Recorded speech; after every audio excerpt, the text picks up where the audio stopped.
What's the difference between due care and due diligence? We're going to get down to those definitions clearly and how you actually need to activate both of them into your life.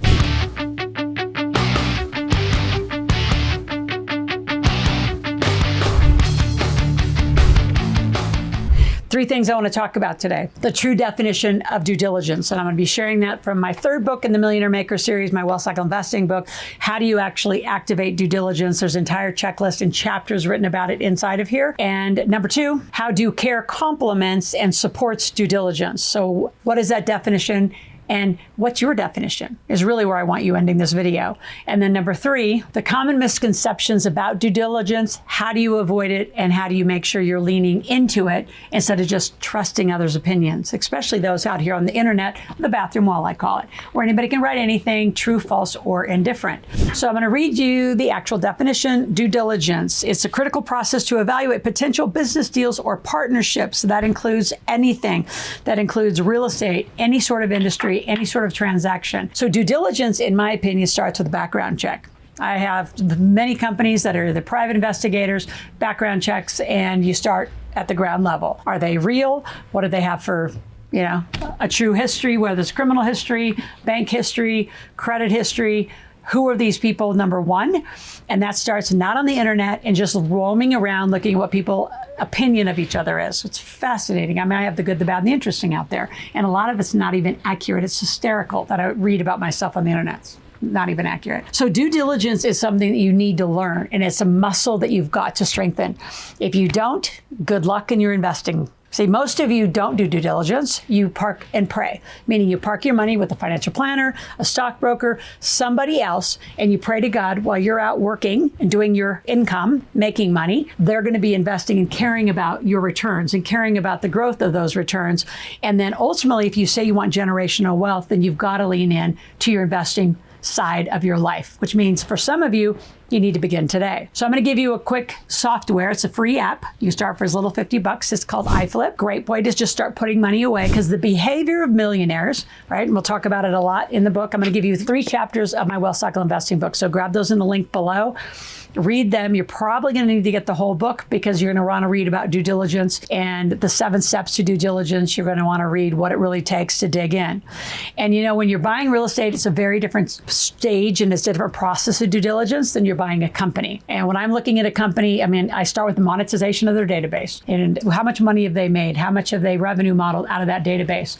And then I start looking at the systems and I start looking at the subscriptions. So a lot of you got to come up with your checklist of how you're going to look at different assets and different deals. And here's what I always say to all of you beginners. If you can't run your own company, how are you ever going to investigate and do due diligence on another company? And most of you, again, don't. And I would highly advise you, even though I can't really advise you, don't park and pray with anybody. No one cares about your money, again, more than you. Your whole pattern needs to be to make and invest money as fast as you can and as early as you can. So in saying that, I want you here every day. I want you to subscribe to the channel. Click the notification button, actually listen to the videos and watch them. Make sure you click on our pre-order button for our journals, because we are going to have a YouTube learning journal. What are you learning and what are you doing? So after 365 days, you have one heck of an action plan supplemented by my 6 best-selling books. So if you're here and you want business and finance and really understand it, lean in and even have a strategy session. So click on that link, set up a time to meet with one of our team members, where we're going to start teaching you what are your rules. Maybe you're sitting on a lot of cash and you need to start understanding due diligence. So due care, it complements due diligence. It's the actions, and really I'm going to say your own personal checklist. Like, what are your checklists before you buy or invest in real estate? What's your checklist, your due diligence, your rules? I call them your money rules.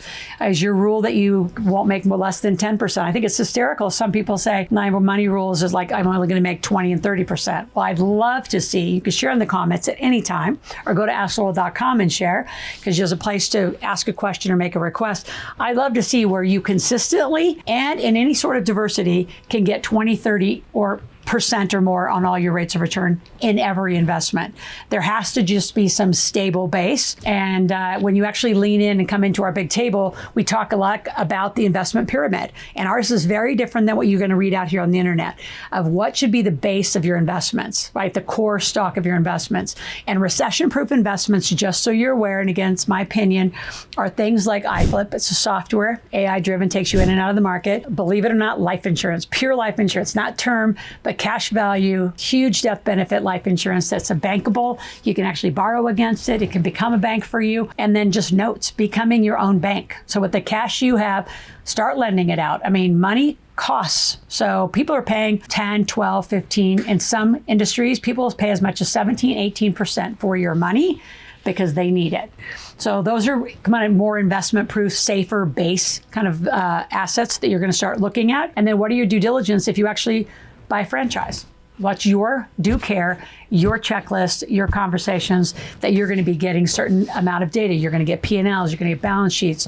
Do they have forensic accounting? All these things you're going to have to learn about and start asking questions about. What's the best way to learn? Be in our community. You start by coming to a free event. I'm going to give you 2 tickets to our Millionaire Intensive. Come join us, start learning about what it takes to be a millionaire, then learn what it takes to make new active income. And then for the last 3 hours, we teach you how to be in a marketplace and how to sell your stuff. And then once you start making money, I want you to start investing it as fast as you can, given your due care and given your due diligence and your rules. What are your rules? I'd love to see them written down. At any point, again, go to askloral.com and start asking questions over there. We'll be right back out with answers. We're there 24 hours a day. There's a membership where you can come live twice a month. And I do quick money makeovers and quick money sequences of what you need to be doing based on what you've done to yourself today. They're all different and they're fabulous, by the way. And you want to go as a member, you can go back and watch a few of the replays and watch what's the sequence and what's a money makeover. In fact, here on my YouTube channel, you can actually search for some money makeovers that I've done prior in the past when we're actually doing some live events, and you can see how some of those happen. The last is the misconceptions of due diligence. So again, this place called the bathroom wall, the internet, is not where you start. You start with background checks. You start with very thorough due diligence. And here's the other thing I'm going to say. I had this happen last week. I had a brand new client from Southern California want to invest in some projects and actually got on a plane as part of his due diligence and flew to the project, rented a car, drove to the project, and actually reviewed the entire project. Reviewed the corporate documents, reviewed operating agreements, like really dug in. Now, did he know everything that he was looking at? No, not necessarily, but that activated a lot of questions. A great conversation of learning for he and what he needs for him and his kids. The last thing about misconceptions, again, is you want to really watch.